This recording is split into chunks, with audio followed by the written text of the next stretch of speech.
Une jeune mère décède mystérieusement quelques heures après avoir dîné dans un élégant restaurant. La quête d'indices révèle des secrets dissimulés dans un grenier, dans un club de striptease privé et même sous la peau de la victime. La police de Kansas City évoque le meurtre le plus étrange qu'elle ait eu à traiter depuis longtemps. Car l'assassin lui a adressé un message. Les experts médico-légaux ont en effet trouvé sur la scène de crime un indice de taille microscopique. Et sa signification ne laisse planer aucun doute. Bonjour, je suis heureux de vous retrouver sur ce plateau pour vous faire partager deux nouvelles enquêtes impossibles pleines de rebondissements. La première, vous allez le constater, est l'une des innombrables variations sur le thème imaginé par Robert Louis Stevenson, Dr. Jekyll et Mr. Hyde. Schizophrénie ou manipulation sournoise, comment un homme peut-il offrir à son entourage deux facettes totalement contradictoires de sa personnalité? Peu après minuit, le commissariat d'une banlieue cossue de Philadelphie reçoit un appel d'urgence désespéré. C'est pour une urgence. Ma femme a eu un malaise dans la baignoire. Craig Rabinowitz, 34 ans, déclare avoir trouvé sa femme, Stephanie, dans sa baignoire. Elle a eu un malaise dans la baignoire? Oui, elle est tombée, elle ne respire plus, elle est bleue. Quand la police arrive, elle trouve Rabinowitz dans la salle de bain, maintenant la tête de sa femme hors de l'eau. Ils essaient de la ranimer et l'emmènent d'urgence à l'hôpital. Malheureusement, les médecins ne parviennent pas à la sauver. Quand Craig apprend la mort de sa femme, il s'effondre. Les médecins ne peuvent fournir aucune explication. J'ai demandé au médecin de me donner des indices sur ce qui avait pu se passer. Il m'a répondu qu'il n'en savait vraiment rien. Il a ajouté « Parfois, les gens meurent de façon inexpliquée. Ça peut être un anévrisme, une attaque cardiaque, n'importe quoi. Mais à première vue, il n'y avait aucun signe de traumatisme. » Rabinowitz déclare à la police que sa femme Stephanie et lui avaient dîné dans un restaurant thaï, puis étaient rentrés, avaient bu un verre, et que Stephanie avait pris un bain pendant que Craig regardait la télévision. Pendant qu'il regardait le match de hockey, il a entendu un bruit sourd. Il a cru que le flacon de shampoing était tombé par terre. Il n'y a pas vraiment prêté attention. Il a regardé le match pendant environ 20 à 30 minutes, puis s'est rendu compte que sa femme n'était toujours pas sortie de son bain. Il est donc allé dans la salle de bain et l'a trouvée inanimée dans la baignoire. L'inspecteur Charles Craig a enquêté sur bon nombre de décès inexpliqués et sait reconnaître le comportement suspect d'un époux qui a quelque chose à cacher. Mais ce n'est pas le cas de Craig Rabinowitz. En général, quand on interroge des gens, qu'ils soient témoins, victimes ou suspects, on cherche le contact visuel. On regarde s'ils tremblent, s'ils sont très nerveux ou s'ils transpirent. Mais lui ne présentait aucun de ces signes. La police ne trouve rien de suspect ou de déplacé dans la maison du couple après le décès de Stephanie. La télévision était allumée, la bouteille de shampoing était dans la salle de bain. Il y avait bien de l'eau dans la baignoire. On a vérifié toutes les portes et les fenêtres, on a constaté que la maison était bien fermée. On est allé dans la chambre et il n'y avait aucune trace de lutte. Nous n'avons pas trouvé de sang, rien de la sorte. La rencontre de Craig et de Stephanie est une histoire classique. Ils se sont rencontrés lors d'un camp d'été pour adolescents et ne se sont pas quittés depuis. Les Rabinowitz représentaient le couple parfait, amoureux, avec une belle réussite professionnelle. Ils avaient une adorable petite fille d'1 an. Lui avait monté son affaire de vente de gants et fournitures en latex. Ils étaient mariés depuis 1990. Elle était avocate, sortie de Bryn Mawr et de Temple University. Craig est fier de sa femme et travaille dur pour lui payer ses études de droit. Stephanie parlait de son ménage en des termes idylliques. Elle disait que son histoire était merveilleuse, que leur relation était presque parfaite et qu'elle était très heureuse. Entre le cabinet et les affaires de Craig, le couple est prospère et vit dans le quartier le plus prisé de Philadelphie. Mais même la fortune et les privilèges ne peuvent empêcher les accidents tragiques comme celui qui frappe Stephanie Rabinowitz. Je suis arrivé au bureau mercredi matin. Quand je suis entré, tout le monde pleurait et j'ai été anéanti d'apprendre que Stéphanie était morte la veille au soir.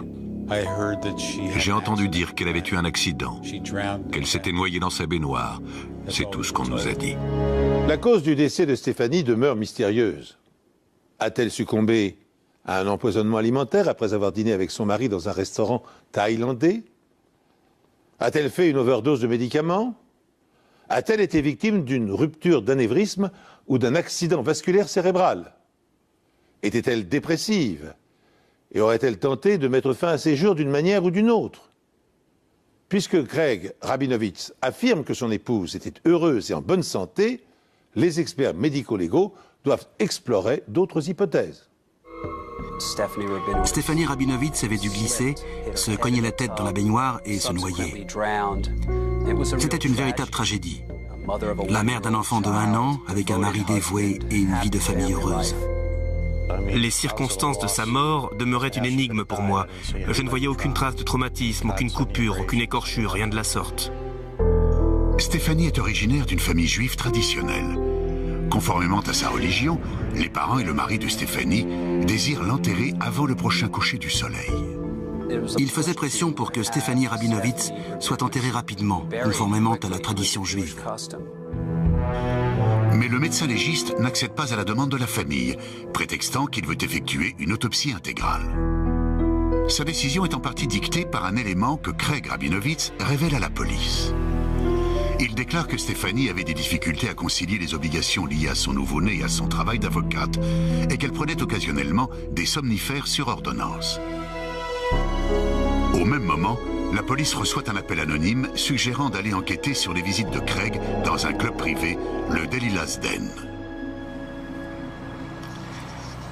Le Delilah's Den est le club de striptease select de Philadelphie. C'est un endroit où il n'est pas rare d'apercevoir des athlètes professionnels, des artistes ou des gens de passage à Philadelphie. Des hommes d'affaires ou même des groupes qui viennent enterrer une vie de garçon en buvant des bières. Lors de leur visite au club, les inspecteurs découvrent que Craig est un habitué et qu'il est particulièrement intéressé par l'une des danseuses appelée Summer. Selon les employés, c'est assez courant. Summer ne venait pas danser ici pour se faire des amis. Elle était là uniquement pour l'argent et avait une réputation de requin. Elle se faisait un max de blé. Elle allait toujours vers les clients les plus friqués. Soit on se donne en spectacle sur scène tout en montrant au client que ça s'arrête là, à la porte du club, soit on peut attirer le client dans une espèce de fantasme à long terme. Et là, il devient un régulier. Lors de son interrogatoire, Summer reconnaît que Craig est un bon client, mais rien de plus. Il n'est même pas le meilleur. Elles ont chacune 2 ou 3 bons clients qui dépensent beaucoup d'argent pour elles. Ils leur achètent parfois des meubles, ils paient leurs factures, leurs notes de dentiste, ce genre de choses. Elle a dit qu'il n'y avait rien de sexuel entre eux, qu'ils ne sortaient pas ensemble, rien de tout ça. Ce dont nous avons toujours fortement douté, bien entendu. Je connais des danseuses qui se sont fait offrir des voitures, d'autres des bijoux de valeur, des appartements, etc.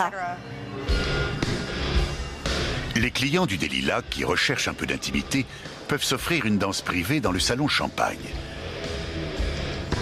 Ils utilisent les billets Delilah, la monnaie de la maison payable par carte de crédit. Les archives du club révèlent que Craig dépense pas moins de 3 000 $ par mois au Delilah. C'est peut-être une fortune, mais ça n'a rien d'illégal. À dire vrai, Stéphanie avait connaissance des visites de Craig au Delilah. Il avait dû lui dire qu'il faisait des affaires là-bas. Et c'est quelque chose d'assez courant dans une ville où les gens font des affaires, particulièrement dans le domaine de la vente. Que Craig aille au Delilah pour des motifs professionnels ou personnels n'explique toujours pas le décès de Stéphanie. L'explication viendra des experts comptables.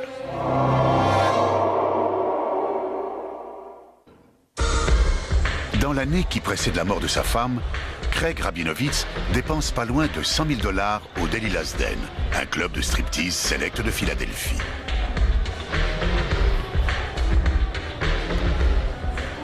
Les enquêteurs fouillent la maison des Rabinowitz à la recherche de livres de comptes afin de comprendre comment Rabinowitz peut se permettre ce genre de dépenses.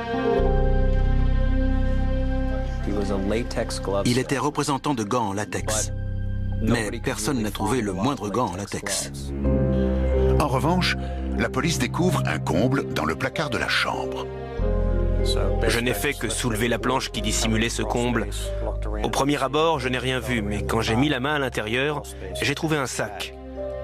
C'était un sac de course rempli de papiers. Parmi ces papiers soigneusement dissimulés, les enquêteurs découvrent des reçus de cartes de crédit en faveur du Delila's Den pour un montant qui s'élève à plus de 100 000 $. Ils apprennent également que Rabinowitz offrait des cadeaux à Shannon Reinhardt, la jeune stripteaseuse, et qu'il l'invitait dans des hôtels de luxe. La présence de revues pornographiques atteste aussi de ses goûts érotiques qui contredisent une vie de couple harmonieuse et rangée. La double vie de Craig Rabinowitz était dissimulée dans un comble. Le sac contient également des reçus, révélant que Craig a mis au clou des bijoux de famille appartenant à Stephanie juste après sa mort. On y découvre aussi un livre de comptes, apparemment pour l'entreprise de gants chirurgicaux de Craig, mais la police en doute. On a fait venir un expert comptable. C'était une première pour moi. Il a soigneusement épluché une à une toutes les factures de Rabinowitz. Rick Zayas est expert dans l'art d'estimer le coût ou la valeur réelle d'entrées comptables qui ont été falsifiées de façon à dissimuler leur véritable objet. Selon ses explications, à l'importation, chaque conteneur de gants en latex coûtait 20 à 22 000 $. Il allait ensuite pouvoir les revendre 2 fois le prix d'origine. C'est là que le bas blesse. C'est trop beau pour être vrai. C'est en effet trop beau pour être vrai. Zayas découvre que la société de distribution de gants en latex de Craig n'a jamais acheté ni vendu le moindre gant.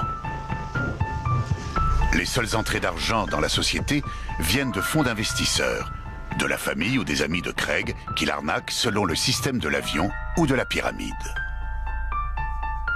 L'argent de l'investisseur numéro 2 va servir à rembourser l'investisseur numéro 1, et ainsi de suite. Zayas découvre que Craig ne paye aucun loyer pour un bureau ou une usine à Philadelphie. La seule chose qui pourrait lui faire office de bureau est sa table réservée au Delila's Den. Quand sa famille, sa femme, ses amis ou ses beaux-parents pensaient qu'il était en train de faire du démarchage pour son affaire de gants en latex, 2 à 3 jours par semaine, Craig Rabinowitz était en réalité dans un obscur club de striptease climatisé, en train de se faire offrir un lap dance dans une salle privée par une stripteaseuse de 24 ans. Zayas estime que Craig est endetté à hauteur de 800 000 $. La majorité de cette somme est constituée de dettes envers ses actionnaires qui ont investi dans son affaire fantôme et qui veulent récupérer leur argent avec un bénéfice. Apparemment, même Stephanie ignorait ses manigances. Parmi les personnes que Craig a escroquées, celle qu'il a escroquée le plus est sa femme. L'expert comptable découvre ce qui pourrait être le mobile d'un meurtre.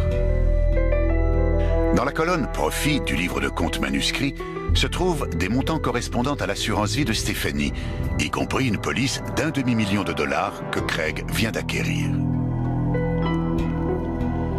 Dans la colonne Perte du livre sont énumérés les montants dus à chacun des investisseurs de Craig. Il a effectué de faibles paiements symboliques pour les apaiser et, grâce à une série de calculs financiers, Zayas est en mesure de déterminer la date de ses paiements. Les dates des paiements sont exactes pendant une certaine période, jusqu'en avril 1997, date à laquelle des recoupements permettent de prouver que le document a été préparé environ 2 semaines avant le meurtre de Stephanie Rabinowitz. C'est apparu comme une évidence aux enquêteurs. Craig Rabinowitz avait littéralement fait un bilan comptable reposant sur le meurtre de sa femme. La prime d'assurance aurait non seulement épongé la dette de Craig, mais lui aurait également permis de poursuivre sa liaison ruineuse avec Sommer, sans avoir à se préoccuper de gagner sa vie. Tout ceci démontre l'existence d'un mobile. Mais si l'expert médical ne conclut pas à un homicide, les agissements de Craig, aussi licencieux soient-ils, ne prouvent pas grand-chose. Après le décès de Stephanie Rabinowitz, sa famille demande des obsèques rapides, conformément à la tradition religieuse. Mais le docteur Ian Hood refuse d'accéder à cette demande afin de pouvoir procéder à une autopsie exhaustive. Immédiatement, il touche le jackpot. Le premier indice est découvert dans l'estomac de Stephanie. On sait qu'elle avait dîné peu de temps avant. Nous avons trouvé des crevettes et des germes de soja à peine digérés dans son estomac. Donc, elle est probablement morte dans les 2 heures qui ont suivi l'ingestion de ce repas. On sait que dans une enquête médico-légale, il est capital d'établir en priorité l'heure du décès de la victime avec précision. Or, la présence d'aliments dans l'estomac prouve que Stephanie est morte vers 22h30, soit 2 heures avant que Craig n'appelle la police. Rabinowitz a-t-il pu laisser sa femme prendre un bain aussi longtemps sans s'inquiéter de son absence? Le doute se confirme lorsque le docteur Hood découvre de petites ecchymoses sur le coude droit et sur un genou de Stephanie. Puis, il remarque de minuscules marques rouges sur son front et autour des yeux. Ces hémorragies pétéchiales se forment lorsque les vaisseaux éclatent à la suite d'un blocage de l'afflux sanguin. Pour en connaître l'origine, Hood dissèque les muscles du cou. Elle avait des ecchymoses et des abrasions plus subtiles et plus difficiles à déceler dans le cou. Au vu des traces présentes sous la peau, j'ai pu conclure qu'elle avait été agrippée par le coup. Les tests toxicologiques démontrent que Stephanie avait pris une dose de somnifère plus forte que la normale. Une enquête dans les pharmacies des alentours révèle que ce médicament avait été prescrit pour Craig et non pour Stephanie. Le docteur Hood en conclut que Stephanie a été droguée, puis étranglée à mort.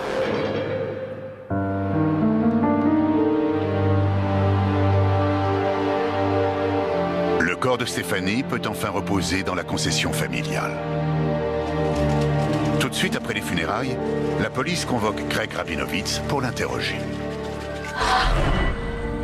Lors de l'interrogatoire, Craig raconte la même histoire que celle qu'il a servie le soir de la mort de Stephanie. Il regardait un match de hockey à la télévision pendant que Stephanie prenait un bain et qu'il n'y avait personne d'autre dans la maison. C'est là que la police lui révèle la preuve que Stephanie était morte 2 heures avant son appel au commissariat et que l'autopsie a prouvé qu'il s'agissait d'une strangulation. Le bureau du procureur conclut que le mobile du crime est financier. Il s'était mis dans une situation financière catastrophique, notamment en dépensant des sommes folles pour sa danseuse. Mais il lui fallait de l'argent pour pouvoir régler ses dettes. Il aurait pu divorcer et partir avec la stripteaseuse si elle avait voulu de lui, mais je ne pense pas qu'elle aurait voulu d'un type fauché. Craig a profité de son arnaque au maximum.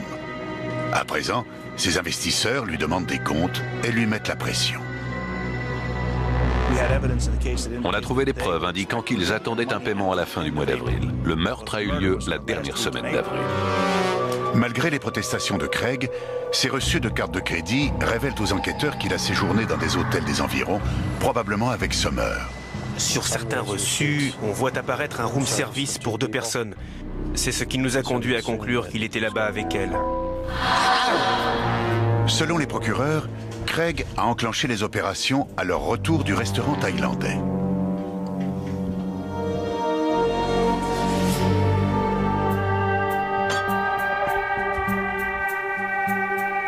Avant de se coucher, Craig saupoudre le verre de Stephanie avec son propre somnifère. Une dose suffisante pour l'assommer.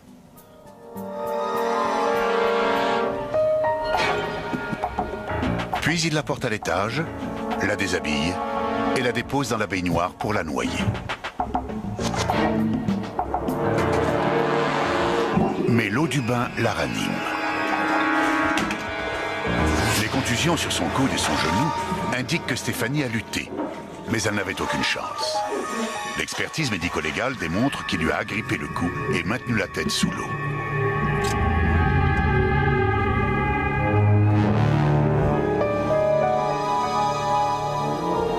Effrayé par ce qu'il vient de faire, Craig attend 2 heures avant d'appeler les urgences. Craig avait misé sur le fait qu'on n'effectuerait pas d'autopsie. La décision de procéder à une autopsie était difficile. En effet, au premier abord, tout portait à croire qu'il s'agissait d'un tragique accident. Et il fallait ménager les sensibilités de la famille qui désirait enterrer Stéphanie selon la tradition juive, dans le jour qui suit sa mort.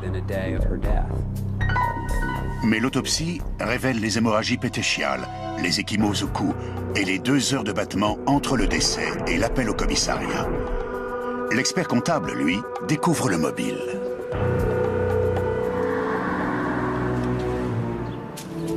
Quand il est inculpé pour homicide volontaire, Craig Rabinowitz plaide non coupable. Mais le premier jour du procès, il retourne sa veste.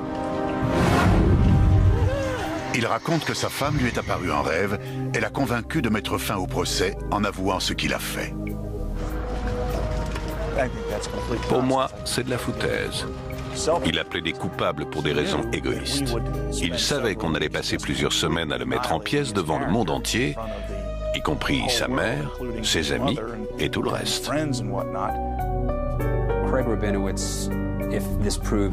Ça prouve une fois de plus que Craig Rabinowitz était un homme égoïste, égocentrique et faible.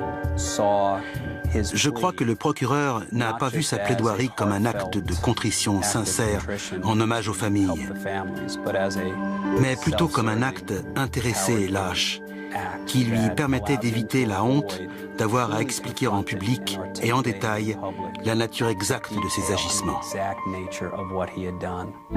Craig Rabinowitz est condamné à la réclusion à perpétuité, sans possibilité de conditionnel.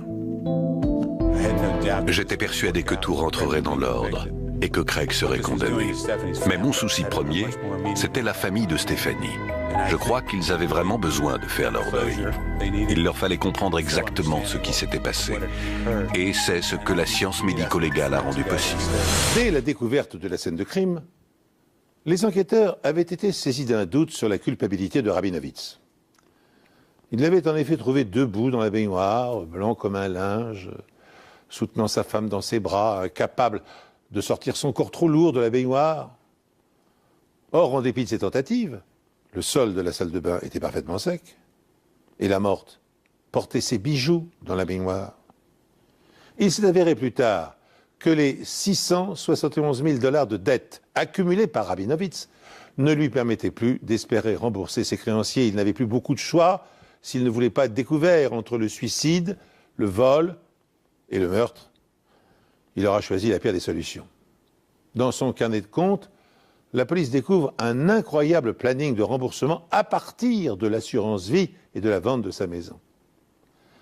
Sachez encore qu'au début du XXe siècle, un Anglais, J.J. Smith, noya 3 de ses épouses successives dans une baignoire sans que ses victimes ne présentent aucune trace de violence. Pour commettre ces crimes, Smith se plaçait au pied de la baignoire, saisissait soudain les jambes de la femme, puis les soulevait d'un mouvement brusque en les tirant vers lui. Du coup, la tête de la baigneuse se trouvait submergée et le choc de l'eau pénétrant brutalement dans la bouche et le nez provoquait une mort quasi instantanée.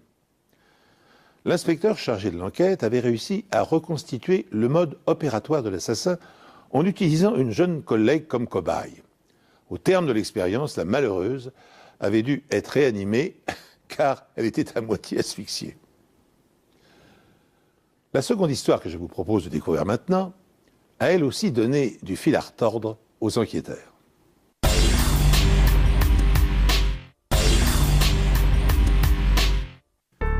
On est en 2000, un vendredi après-midi. Des personnes rentrant de déjeuner entendent des bruits étranges provenant de l'un des bureaux. Une femme trouve son patron, Richard Armitage, étendu sur le sol derrière son bureau, au milieu d'une mare de sang. Elle appelle son associé, Richard Buckley, à la rescousse. À ce moment-là, Armitage était toujours en vie. Il continuait à s'accrocher. Elle a couru vers le téléphone pour appeler les urgences et a entendu des claquements comme si quelqu'un tapait dans ses mains.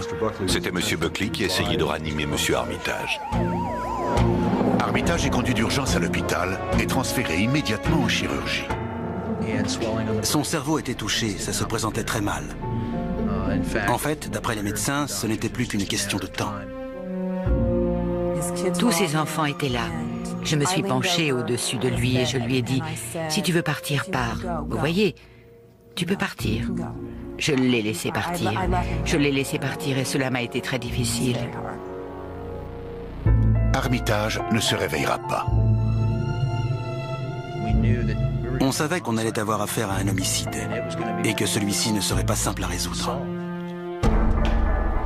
L'autopsie révèle qu'Armitage a été frappé 9 fois à la tête avec un objet contondant, probablement un marteau.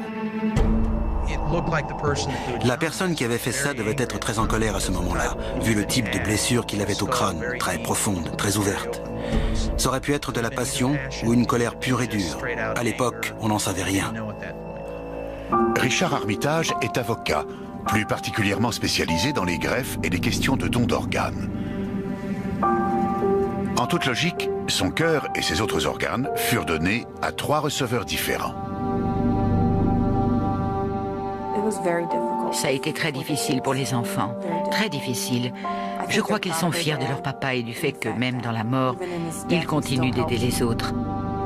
Oui, ils sont fiers de lui. Il est encore parmi nous. Tout le monde à Kansas City est profondément choqué par la violence de ce crime. C'était une agression en plein jour, dans un immeuble fréquenté du centre-ville. Et la victime était un homme qui semblait être aimé et respecté de tous, et qui travaillait dans un domaine juridique très ésotérique, le don d'organes. Qui aurait pu faire une chose pareille? C'était un mystère. Qui aurait pu se glisser dans l'immeuble et faire ça? L'audace avec laquelle l'assassin a perpétré le crime intrigue les enquêteurs. Comment en effet peut-on s'introduire dans un immeuble de bureau en plein jour, massacrer un homme en le frappant à 9 reprises et en ressortir sans attirer l'attention et sans avoir ses vêtements couverts de sang? Les experts médico-légaux spécialistes des agressions fournissent une première explication. Selon eux, le meurtrier ne s'est pas forcément taché en commettant son acte. Il n'était pas évident que l'assassin se soit taché avec du sang ou quoi que ce soit d'autre.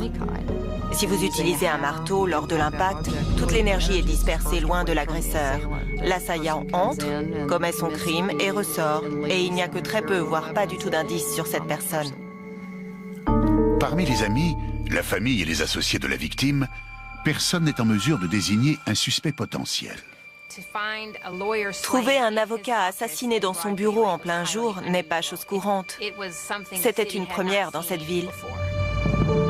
Mais les enquêteurs découvrent qu'Armitage travaillait sur d'autres dossiers juridiques, en dehors des greffes d'organes.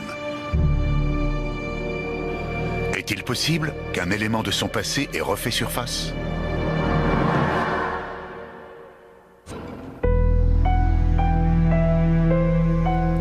Richard Armitage n'a que 51 ans quand il est assassiné dans son bureau. Ses amis et collègues ne parviennent pas à comprendre qui aurait pu lui vouloir du mal. Richard avait des enfants d'un premier mariage et il en a eu un autre avec Cathy peu de temps après leur mariage, Ali, une petite fille adorable. Il donnait l'image d'un couple heureux qui profitait de la vie au maximum. Son ex-femme et sa femme ne sont pas inquiétées, chacune ayant un alibi à l'heure où le crime a été commis. On s'est intéressé à ses amis, plus particulièrement à l'un de ses meilleurs amis. Il n'y a jamais eu un mot plus haut que l'autre, ils n'ont jamais été brouillés. Les enquêteurs savent que l'assassin de Richard Armitage tenait celui-ci à portée de son bras lorsqu'il a donné le coup fatal. Nous pensons que le premier coup l'a renversé de sa chaise et qu'il ne pouvait plus bouger. La scène du crime laisse à penser qu'Armitage a reçu les coups alors qu'il était à terre sur le côté. Il n'y a aucune blessure qui pourrait porter à croire qu'il a lutté pour se défendre. Au vu de ses chaussures, soigneusement rangées à côté de son bureau, il est évident que Richard n'attendait personne. On a appris qu'à chaque fois que Richard Armitage se rendait dans son bureau, il s'asseyait et enlevait ses chaussures. Il était installé confortablement. Quand il a été agressé, il était pieds nus.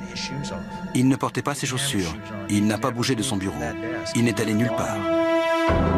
La disposition des éclaboussures de sang indique clairement qu'Armitage avait le dos tourné au début de l'agression. Il semblait confortablement installé à son bureau. Il était détendu, tranquille. D'après ce qu'on nous a dit, il était en train de commander du parfum pour sa femme à l'occasion de la fête des mères.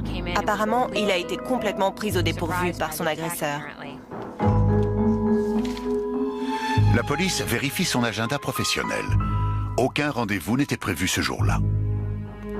La liste des appels téléphoniques révèle qu'Armitage a passé son dernier appel à 14h08. Sa secrétaire et son associé ont découvert son corps à 14h30. Quand la police arrive sur les lieux, le sang a commencé à coaguler, ce qui signifie que le meurtre s'est produit aux alentours de 14h. Il est resté étendu là pendant un certain temps.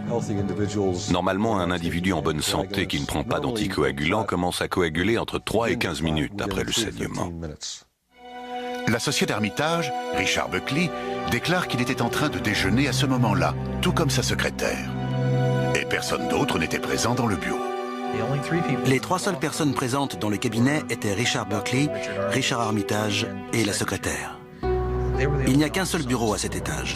C'est un étage très vaste et le reste était complètement vide. Ils ne savaient pas si c'était quelqu'un qui venait de l'extérieur, s'il s'agissait d'un ancien client mécontent ou si c'était une affaire privée. En plus de ses dossiers sur les dons d'organes, Armitage procédait également à des recouvrements de créances. Le recouvrement de créances peut avoir très mauvaise réputation, mais il effectuait des recouvrements pour des dentistes, des médecins et des immeubles locatifs. En cas de non-paiement, Armitage envoyait les documents juridiques aux personnes débitrices de ses clients. Cette procédure déclenchait parfois des animosités. Un nom est ressorti, celui d'une personne qui avait été particulièrement versatile au téléphone, qui semblait l'avoir agressé et même menacé 1 ou 2 fois. Les archives du cabinet révèlent qu'il s'agit d'un certain Lou Campbell. On a commencé les recherches et on a fini par le localiser. On a obtenu un mandat pour fouiller sa maison dans laquelle on a trouvé une chemise tachée de sang ainsi qu'un pantalon également taché. Du coup, on s'est dit, c'est notre homme. Les vêtements sont envoyés pour une analyse ADN, mais le sang est celui de Campbell et non celui de Richard Armitage, ce qui ne l'exclut pas nécessairement de la liste des suspects. Il n'est pas impossible que l'agresseur n'ait eu aucune tache de sang sur lui. On en revient aux lois de la physique qui s'appliquent aux coups portés sur un objet ensanglanté. Si on utilise un marteau pour frapper un objet, l'énergie se disperse loin de l'agresseur. Que l'origine du sang retrouvé sur une de ses chemises ne soit pas celui d'Armitage, Lou Campbell est un suspect non négligeable. Mis en demeure de payer ses factures, harcelé par des lettres de relance, a-t-il mis ses menaces à exécution en se vengeant de l'avocat? Pour savoir s'il a pénétré dans le hall de l'immeuble, les enquêteurs visionnent les vidéos de sécurité enregistrées le jour du crime. Une surprise de taille les attend. À défaut de Campbell, c'est Richard Buckley, l'associé de Richard Armitage, qui apparaît sur la bande. Et Buckley regagne son bureau à une heure différente de celle qu'il a indiquée aux policiers. Il nous avait déclaré être parti déjeuner aux alentours de 13h50. Sur l'enregistrement, on le voit partir à 14h06, si je me souviens bien. Et on a remarqué qu'il portait un attaché-caisse. L'explication de Buckley est simple. Il s'est trompé sur l'heure à laquelle il est parti déjeuner. Mais la police réalise que cette différence d'heure signifie que Buckley et Armitage sont restés seuls dans le cabinet pendant environ 5 minutes avant que Buckley ne parte déjeuner. Cela lui a-t-il laissé le temps d'agresser M. Armitage? Oui. Commettre son crime et de tenter de se disculper? Oui. Buckley se défend d'avoir une quelconque implication dans le meurtre. Et la police ne trouve ni trace de sang, ni rien de suspect dans son attaché-caisse. Buckley déclare qu'Armitage était au téléphone lorsqu'il est parti déjeuner. Il dit avoir traversé le hall, être allé dans un fast-food, puis avoir effectué quelques achats dans un magasin de bureautique. Le reçu montre qu'il était là-bas à 14h22. Buckley prétend ensuite être retourné au bureau, avoir fumé une cigarette dehors et avoir retrouvé la secrétaire. Ils sont ensuite remontés ensemble au bureau aux alentours de 14h30. C'est là qu'ils ont découvert le corps de Richard. Sa version des faits semble concorder, d'autant plus que la police se souvient l'avoir rencontré quelques minutes après la découverte du corps. Quand nous avons vu Buckley pour la première fois, il n'avait pas de traces de sang, il n'avait pas l'air de s'être battu. Rien dans son apparence ne suggérait quoi que ce soit. Mais en fouillant le passé de Buckley, la police met à jour des éléments troublants. Au sein du cabinet, Armitage s'occupait des dossiers de greffe d'organes avec succès. En revanche, Buckley se chargeait des affaires civiles avec beaucoup moins de brio. Richard Buckley était un très mauvais avocat. Il dépensait beaucoup d'argent pour les témoins. Il dépensait beaucoup en choses inutiles et superflues. Et ensuite, quand il allait au tribunal, il était tout bonnement incapable de gagner un procès. Les livres de comptes révèlent que Buckley s'est endetté à hauteur d'1/4 million de dollars. Richard m'avait parlé des dettes de Buckley. Il déshabillait Pierre pour habiller Paul. Il empruntait 10 000 $ pour se rendre dans le Colorado faire une déposition et il perdait le procès. Il investissait de l'argent dans un tas d'affaires qu'il perdait toujours. Mais Armitage n'était plus d'accord pour éponger les dettes de Buckley. Selon son comptable, il songeait à dissoudre la société. Ce qui aurait laissé Richard Buckley sans aucun revenu. En outre, en tant qu'associé d'Armitage, il bénéficiait d'une assurance vie d'une valeur de 150 000 $ dans l'éventualité du décès d'Armitage. Le mobile idéal pour un meurtre. Malgré l'absence de taches sur les vêtements de Buckley, les enquêteurs envoient sa chemise, son jean et ses baskets au laboratoire médico-légal pour analyse. Les experts du laboratoire sont prompts à déceler un indice quasi invisible à l'œil nu. J'ai été sidérée quand j'ai pris la chemise. C'est le premier vêtement que j'ai examiné. Et j'ai tout de suite vu des impacts de sang projetés à grande vitesse. Il n'y en avait pas beaucoup, mais on les voyait parfaitement. Ces impacts projetés à grande vitesse ne peuvent être créés que quand la personne qui porte les vêtements est proche d'une source de sang frappée avec puissance.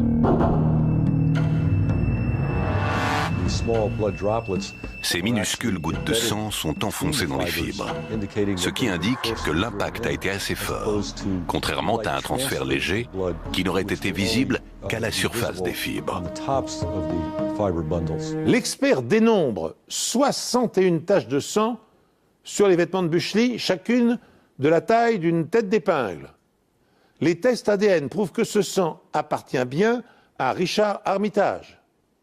Confronté à cette preuve, Buckley nie toute implication dans la mort de son associé. Il prétend au contraire qu'il s'est porté à son secours, que le sang a éclaboussé et taché ses vêtements alors qu'il essayait de le réanimer en frappant dans ses mains près de son visage.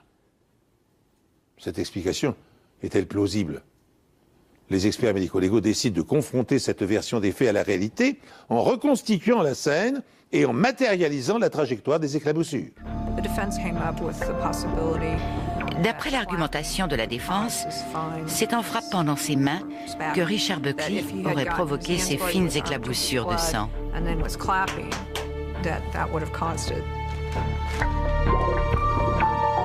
Pour mettre cette théorie à l'épreuve, les experts médico-légaux tentent l'expérience. Tout d'abord, une personne jouant le rôle de Richard Buckley se met à genoux, comme il l'aurait été près du corps d'Armitage. À la place du sang, ils utilisent des ficelles pour montrer où le sang aurait été projeté si Buckley avait tapé dans ses mains. On a suivi le chemin des ficelles pour voir quelles étaient les zones exposées qui auraient pu être tachées de sang. Et on a comparé le résultat aux zones effectivement tachées. Instantanément, l'expérience démontre que le sang présent sur les mains de Buckley n'aurait pas pu provoquer les éclaboussures à l'endroit où elles ont été découvertes. Comme vous pouvez le constater, en position agenouillée, avec ses jambes derrière lui, il aurait été impossible que le sang passe de ses mains à ses chaussures. Même en position accroupie, ça n'aurait pas été possible. Il y avait de petites projections de sang sur les côtés et dans des recoins de ses chaussures de sport. Il n'aurait pas pu faire ça en tapant dans ses mains, à part si elles avaient été au ras du sol, ce qui est complètement illogique. La démonstration porte ses fruits. Les experts établissent la preuve qu'il était matériellement impossible que des éclaboussures de sang aient pu tacher le dos de la chemise de Büchli dans la position qu'il occupait, agenouillé près du cadavre. Ça n'a pas pu se produire à un autre moment. Ça n'a pas pu arriver quand il l'a traîné loin du bureau, ni quand il a essayé de le ranimer. Ça n'a pas pu se produire parce qu'il a tapé dans ses mains. C'est impossible. Ça n'a pas pu arriver dans ces circonstances.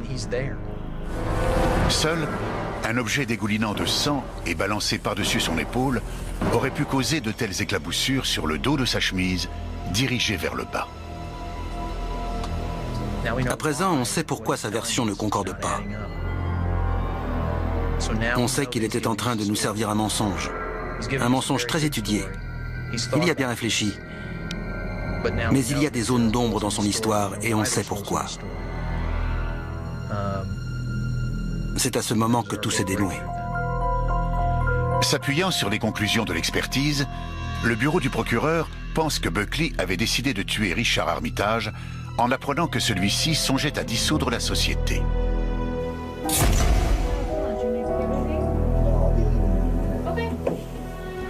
Selon lui, Buckley aurait apporté l'arme sur son lieu de travail, dissimulée dans son attaché-caisse.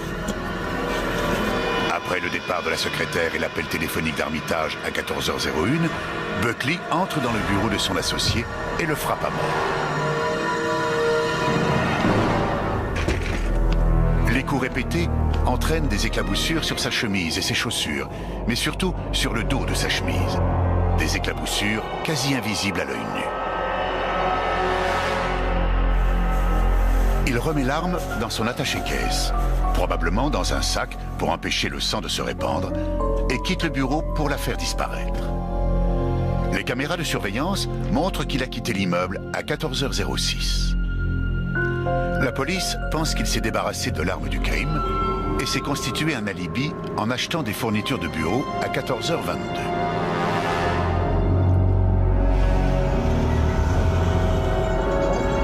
Il est ensuite retourné dans l'immeuble, juste à temps pour y rentrer avec sa secrétaire, aux alentours de 14h30.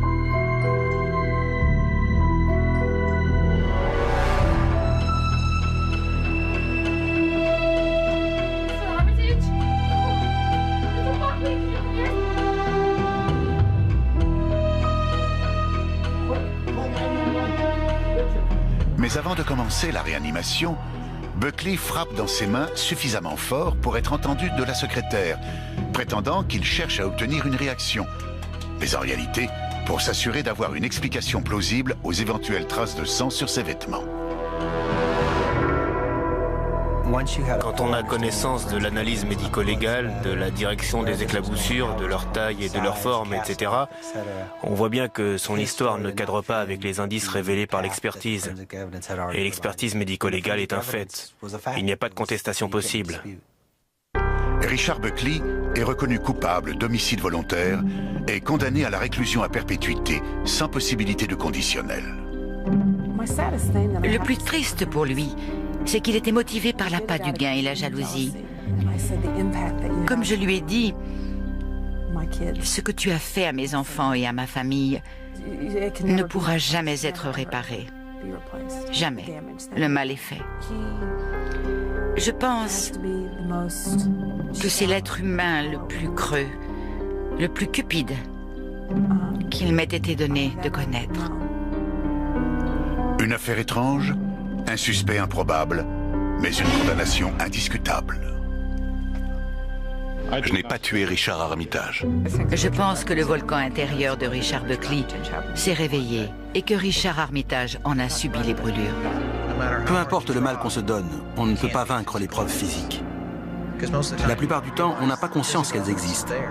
Lui ne s'en était pas rendu compte et il n'avait pas vu les taches de sang sur ses vêtements. Et c'est ce qu'il a perdu. Bien que Richard Büchli ait toujours nié être l'assassin de son associé, arguant qu'il lui était matériellement impossible de lui asséner 9 coups de marteau en quelques minutes, d'envelopper et de cacher l'arme du crime dans sa serviette, de se composer une attitude et de dégringoler les 13 étages de l'immeuble, l'enquête médico-légale a démontré le contraire. Quant au mobile, Büchli l'a offert à la police en encaissant la totalité des chèques des clients d'Armitage aussitôt après sa mort et en remboursant ainsi une infime partie de sa dette qui s'élevait à 340 000 $. C'est sur cette histoire que s'achève cette émission. Merci de l'avoir suivi et de nous rester fidèles. J'aurai le plaisir de vous retrouver très bientôt sur cette antenne pour de nouvelles enquêtes impossibles.